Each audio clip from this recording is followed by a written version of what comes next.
ब्रह्मविदाप्नोति परम् तदेशाभ्युक्ता सत्यं ज्ञानमनन्तं ब्रह्म यो वेद निहितं गुहायां परमे व्योमान् सोऽश्नुते सर्वान् कामान् सह ब्रह्मणा विपश्चितेति ब्रह्मणा विपश्चितेति।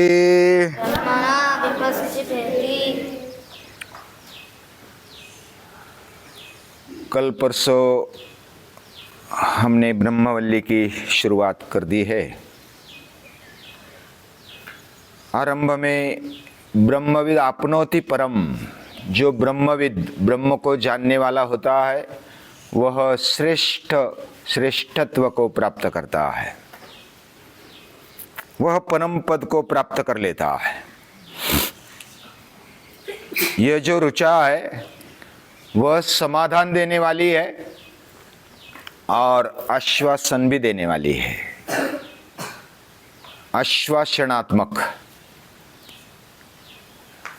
तदेशाभ्युक्ता एषा मतलब यह जो ऋचा है, उक्ति है, वह हमें कुछ ब्रह्म किस प्रकार का है और वह प्राप्त करना मतलब क्या प्राप्त करना, यह वर्णन ये ऋचा करती है। उसका वर्णन इधर किया है, सत्यम ज्ञानम अनंतम ब्रह्म। वह सत्य है, ज्ञान है और अनंतम है। जो अज्ञात है, जिसको हम देख नहीं सकते, जो अव्यक्त है, उसको कहना कठिन होता है। जो दिखता है उसका तो वर्णन कर सकते हैं, जो दिखता नहीं उसका वर्णन कैसे किया जाए। जिस वस्तु को हमने कभी देखा नहीं उसको कैसे बता सकते, उसके बारे में सच्ची इंफॉर्मेशन क्या है वो पता नहीं चलता। इसका वर्णन करना कठिन है। वह क्या करती है, कैसी है, इसका भी अंदाज लेना भी कठिन है। न्याय शास्त्र में कुछ संकल्पना को अगर स्पष्ट करना है तो न्याय शास्त्र मतलब ये जस्टिस वाला न्याय नहीं है। न्याय यानी न्याय अन्याय वाला न्याय नहीं है। न्याय यानी जो तर्क शुद्ध रीति से समझाता है, समझाने का प्रयास लॉजिकली करता है, वो न्याय शास्त्र। जैसे हमने कुछ क्रिया समझो ले ली, खाना है तो खाना मतलब क्या, इसकी व्याख्या करनी पड़ेगी ना। कोई भी शब्द आ गया, धातु आ गया, उसकी कुछ समझने के लिए व्याख्या करनी पड़ेगी। हम अन्न मुंह में डालते हैं, मुंह में डालने के बाद उसको चबाते हैं, उसमें सलाइवा मिक्स करते हैं और अच्छा मिक्स करके जब अंदर डाला जाता है तो उसको खाना बोल सकते हैं। गलबिलात संयोगात ऐसा संस्कृत में कहा जाता है। यानी उसको चबाना, उसमें सलाइवा जो लाड़ होती है उसको मिक्स करना, अच्छी तरह से मिक्स करके उसको अंदर निगल लेना, ये खाना हो गया। अभी कौन सी भी बात जब हम समझाते हैं, हम समझ लेते हैं जैसे कि गाय किसी ने देखी नहीं है।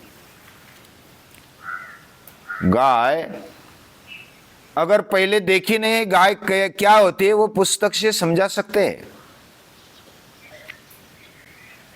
कोई बोलेगा उसको दो सींग होते हैं,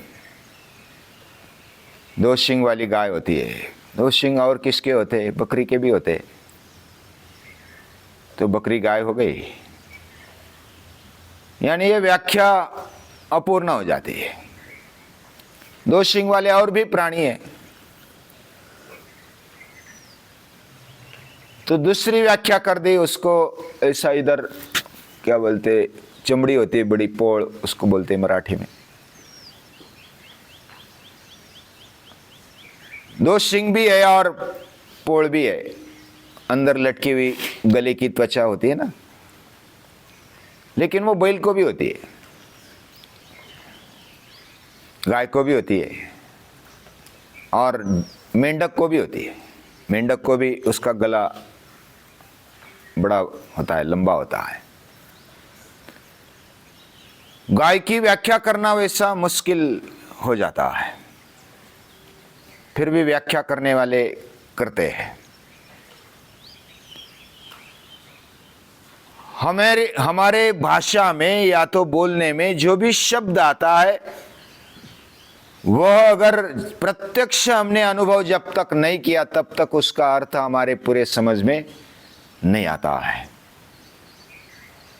वैसा ब्रह्म के बारे में वर्णन किया, समझो सत्यम ज्ञानम अनंतम ब्रह्म, ऐसा अगर कर दिया तो उसका मतलब अभी समझ में आ गया। सत्य शब्द पाठ कर लिया, ज्ञान शब्द कंठस्थ कर लिया, या तो अनंत शब्द हमें ध्यान में रह गया, तो क्या ब्रह्म समझ में आ गया? ऐसा नहीं होता। उसका वर्णन करते समय जैसे श्रीमद् भगवद गीता बोलती है, कविम पुराणम अनुशासितारम अणोरणीयाम समनुस्मरेद्या। ये वर्णन है, ईश्वर का वर्णन है। कोई भी व्याख्या करते समय उसका एक तो बाह्य लक्षण बताया जाता है। जैसे मैंने समझो कि कहा स्वामिन कौन सा है, तो जिसने लाल टी शर्ट पहना है। अभी लाल वाले तो दूसरे भी कोई होंगे, तो ये बाह्य लक्षण हो गया। इसको तटस्थ लक्षण बोला जाता है। तटस्थ यानी बाह्य तरीके से बताया जाता है। या तो जिसने कैप पहनी है, हाँ द्वैत ने कान टोपी पहनी है, तो और भी किसी ने पहनी होगी तो वो दूसरा भी हो सकता है। लेकिन ये बाह्य लक्षण अगर सभी में एक ने ही पहनी है तो पहचान में आ सकता है। अगर दो ने पहनी है तो फिर और वर्णन करना पड़ेगा कि काली पैंट है, सफेद शर्ट है, वही द्वैत है, ऐसा बोल सकते हैं। लेकिन वो बाह्य लक्षण हो गया, तटस्थ लक्षण हो गया। जो अलग लक्षण दिखाता है उसको यावर्तक बोला जाता है संस्कृत में। और दूसरा एक लक्षण होता है स्वरूप लक्षण, यानी खुद के रूप का लक्षण। और तटस्थ लक्षण यानी बाह्य लक्षण, जो टेम्पररी भी हो सकता है। जैसे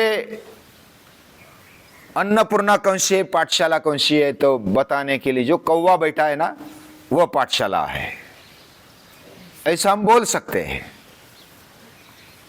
अभी कौवा बैठा है, कौवा उड़ भी जा सकता है, कभी कबूतर बैठ सकता है, कभी तोता बैठ सकता है। लेकिन क्या कौवा उड़ने से पाठशाला बदल गई? नहीं ना। तो वो बाह्य लक्षण है, तटस्थ लक्षण है। और ऐसा तटस्थ लक्षण उससे हम परिचित अगर करेंगे ब्रह्म को, समझो कि ब्रह्म कैसा है, कविम पुराणम अनुशासितारम, या तो जो उत्पत्ति स्थिति लय करता है, जो निर्माण करता है, जो स्थिति बनाकर रखता है, लय करता है, या तो नाश करता है, वह ईश्वर है, वह ब्रह्म है, ऐसा बोल दिया जाए तो यह भी बाह्य लक्षण हो गया, तटस्थ लक्षण। इससे पूरी व्याख्या कदाचित हो भी सकती है, कदाचित पहचान नहीं हो भी हो सकती, इसमें अधूरापन रह जाता है और उसको यावर्तक बोला जाता है। संस्कृत में इसको यावर्तक बोला जाता है। और जो स्वरूप लक्षण है, जैसे एकाध व्यक्ति उसकी नाक लंबी है, अभी उसकी नाक लंबी है तो अभी वो जब तक शरीर नहीं बदलेगा तब तक वो नाक लंबी रहेगी, या तो वो काला है, गोरा है, ऐसा हम बोल सकते हैं। तो ये स्वरूप लक्षण हो गया। तो ऐसे लक्षण बताकर, तटस्थ लक्षण, स्वरूप लक्षण बताकर हम उस वस्तु का, उस पदार्थ का परिचय करवा सकते हैं। अभी इधर बताया सत्यम ज्ञानम अनंतम ब्रह्म। सत्य यानी क्या है? सत्य यानी जो असत्य नहीं है, उसको निगेटिव भी बोलना पड़ेगा, जो झूठा नहीं है। ज्ञान क्या है? जिधर अज्ञान नहीं है, भ्रम नहीं है, उसको ज्ञान बोल सकते हैं। सत्य त्रिकालाबाधित होता है, यानी भूतकाल में, भविष्य में और वर्तमान में वो बदलता नहीं, वो सत्य है। सत्य की सत्ता होती है, उसका अस्तित्व होता है। नाभावो विद्यते सतः, सत्य का अभाव नहीं होता। नासतो विद्यते भावा, असत का कभी भाव नहीं होता। उसका अस्तित्व ये होता है सत का, यानी सत्य होता है, उसको नकार नहीं सकते। समझो कि गुरुत्वाकर्षण है, न्यूटन ने अगर नहीं बोल दिया होता गुरुत्वाकर्षण नहीं है तो ऐसा चलता? समझो कि शास्त्रज्ञ न्यूटन ने बोल दिया कि गुरुत्वाकर्षण नहीं है, तो क्या उसकी उपस्थिति नहीं होगी? वो तो है सो है, उसको नकार नहीं सकते। जो सत्य उसको नकार नहीं सकते।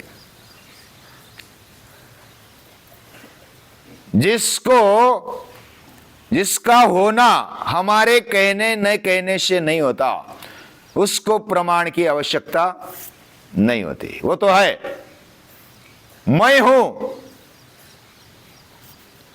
ये प्रमाण देने की आवश्यकता है। मैं हूं, सांस लेता हूं, देखता हूं, मैं हूं। मैं हूं के लिए कोई प्रमाण की आवश्यकता नहीं, कोई विटनेस की आवश्यकता नहीं है। जो नहीं है सिद्ध करने की जरूरत पड़ती है। जो झूठा है, थोड़ा बहुत झूठा है, तो उसको सिद्ध करने की आवश्यकता पड़ती है। हमारे व्यवहार में भी हम सत्य है, हम प्रामाणिक है, इसकी आवश्यकता पड़ जाती है। जो सच्चा प्रामाणिक है वो बोलता है कि मुझे, जैसे सूर्य को प्रमाण की आवश्यकता नहीं है, कोई भी अनुभव कर सकता है सूर्य का।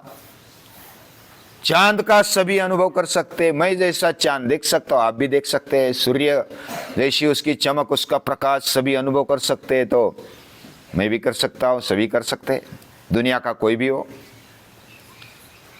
जिसके पास इंद्रिय है वह प्रत्यक्ष कर सकता है, वो सत्य है हमारे लेवल पर, यानी उसको कोई नकार नहीं सकता। सत्यम ज्ञानम अनंतम ब्रह्म। सत्य क्या है? जो कभी झूठा नहीं होता, जो कभी अप्रामाणिक नहीं रहता, और जो कभी अनित्य नहीं होता, यानी वो टिकने वाला है, नित्य है, प्रामाणिक है और सच्चा है। भगवान सच्चा है, और जो सच्चा है उसको झुटलाने की जरूरत नहीं है। जो है सो है। और जो समझो प्रामाणिक है, तो प्रामाणिक किसको कहा जा सकता है? समझो कि प्रामाणिक कहेंगे, भगवान अप्रामाणिक नहीं है, वो नेक है। उसने जो तय किया है वह करता है, वह प्रामाणिक रहता है। लेकिन प्रामाणिक कौन सी दो बातें आ जाती प्रामाणिकता में? पहली बात, वो जिम्मेदारी लेता है, जिम्मेदारी समझता है और उसको निभाता है। दूसरी बात, दिया हुआ शब्द वो पालता है, वो प्रामाणिक है। हाँ, ये दो बातें जो प्रामाणिक है उसके लिए लागू हो जाती है। जो जिम्मेदार है और जो शब्द का वह पक्का है, उसको प्रामाणिक कह सकते हैं। भगवान जिम्मेदार है, भगवान ने हमारा हृदय चलाने का जिम्मा उठाया, वो चलाता है। जब तक तय किया है उधर तक तो चलाता ही है, वो जिम्मेदार है। उसने जैसे कोई जन्म से ही किसी के माँ बाप चले जाते हैं, भगवान के पास चले जाते हैं, यानी मृत्यु हो जाती है। फिर भी ऐसे बचने वाले भी बहुत सारे हैं ना। भगवान किसी न किसी में प्रेम डाल देता है, कोई कुछ व्यवस्था कर लेता है, और ऐसी व्यवस्था उसने एक बार शब्द दिया, उसने जिम्मेदारी ले ली, वो निभाता ही है। जैसे एक कहानी है ना सुनी हुई, विश्वामित्र और मेनका से एक बच्ची पैदा हो गई। महाभारत में उसकी कहानी है और भी जगह पर है। विश्वामित्र और मेनका से एक छोटी बच्ची पैदा हो गई, उसका जन्म हुआ। मेनका ने उसको छोड़ दिया, वो अप्सरा थी, उसको छोड़ दिया। किधर छोड़ दिया? जंगल में छोड़ दिया। अभी उस छोड़ने के बाद भी वो बची रही। अभी जन्मने के बाद तुरंत छोड़ दिया है, वो मर जानी चाहिए।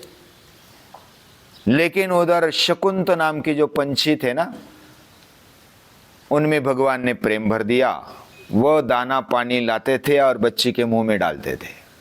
पानी भी लाते थे, दाना भी लाते थे, और वो बड़ी हो गई। वही शकुंतला, वो कण्व ऋषि के आश्रम में रहने लगी, और उसके बेटे के नाम से हमारा भारत बन गया। भरत राजा, वो शकुंतला का पुत्र, दुष्यंत का शकुंतला का पुत्र भरत, और भरत से भारत। अभी ये जो आज का भारत है ना, वो इसका हिस्ट्री है। यानी भगवान व्यवस्था करता है, भगवान प्रामाणिक रहता है। मतलब क्या है? उसने जिम्मेदारी ली, वो निभाता है। दूसरी बात, उसने शब्द दिया, वो उसका पक्का रहता है, वो प्रामाणिक है। यानी बच्चा जन्म लेता है, उसके लिए व्यवस्था करके रखिए। हमारे लिए बचपन में मां के पास दूध आ गया, क्या मां को निर्माण करना आता है? मां दूध नहीं निर्माण कर सकती, भगवान ने निर्माण किया। जब दंत न थे तब दूध दिया, और हम आगे जाकर के चिंता करते, आगे क्या होगा, कैसा होगा, हमें खाने को मिलेगा नहीं मिलेगा।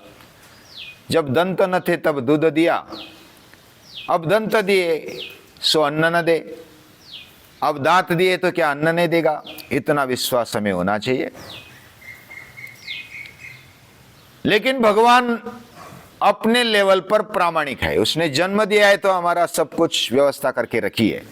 हमें हाथ दिए, पांव दिए है, मन दिया है, बुद्धि दी है, पूरा शरीर दिया है, जीवन दिया है, क्या कम दिया है?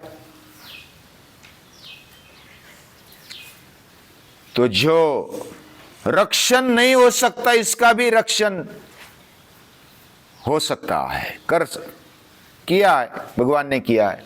और जो पूरा सुरक्षित है, वो मर ही नहीं सकता है, ऐसा भी नहीं है। सुरक्षित होने पर भी कोई मर सकता है। ये जो व्यवस्था है, ये व्यवस्था करने वाला भगवान है। अभी ईश्वर और ब्रह्म, इसमें क्या फर्क है? उत्पत्ति स्थिति लय करने वाला, जब जैसे कोई युवती शादी कर लेती है और शादी के बाद वो मां बन जाती है। मां कब बनी? वो बचपन से बनी क्या?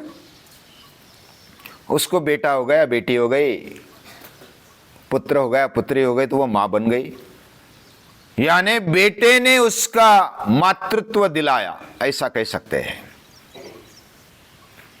यानी बेटा या तो बेटी हो गई तो वो माता बन गई, मातृत्व उसके पास आ गया। तो वैसा भगवान के बारे में है क्या? ईश्वर के बारे में है। ईश्वर ने सृष्टि निर्माण की, फिर वो प्रभु बन गया, भगवान या तो ईश्वर बन गया। और ईश्वर ये एक उपाधि है। उपाधि मतलब ये सृष्टि संभालने वाला, उस पर शासन करने वाला, उसको निर्माण करने वाला, ये ईश्वर है। ब्रह्म और ईश्वर एक है क्या? ब्रह्म यानी व्यापक, यानी ईश्वरत्व न होने के बावजूद भी, यानी सृष्टि न होने के बावजूद भी ब्रह्म है, और सृष्टि नष्ट होने पर भी ब्रह्म होगा ही। यानी ब्रह्म ये नित्य है। जैसे सत्य की 3 परिभाषा की जा सकती है, जो झूठा नहीं है, जो अप्रामाणिक नहीं है, जो अनित्य नहीं है, यानी कि नित्य है, प्रामाणिक है और सच्चा है, वो ब्रह्म है। सत्यम, उसके पहला विशेषण क्या है? सत्य है। सत्यम ज्ञानम अनंतम ब्रह्म। जो सत्य है वह झूठा नहीं होता, जो प्रामाणिक अप्रामाणिक नहीं होता। प्रामाणिक यानी जिम्मेदारी लेने वाला, जिम्मेदार, और दूसरा क्या अर्थ बताया? जो अपने शब्द का पक्का होता है, वो प्रामाणिक है। और तीसरा है अनित्य। अनित्य यानी जो कभी खत्म नहीं होता, जो कभी नष्ट होता ही नहीं, कोई भी उसको नष्ट नहीं कर सकता। वो भूत में था, आज नहीं है, फिर परसों रहेगा, ऐसा नहीं। उसको तत्वज्ञान की भाषा में प्राग भाव और प्रध्वंसा भाव उसको नहीं है। प्राग भाव मतलब जैसे मटका पहले नहीं था, अभी है, बाद में नहीं रहेगा, फूट जाएगा।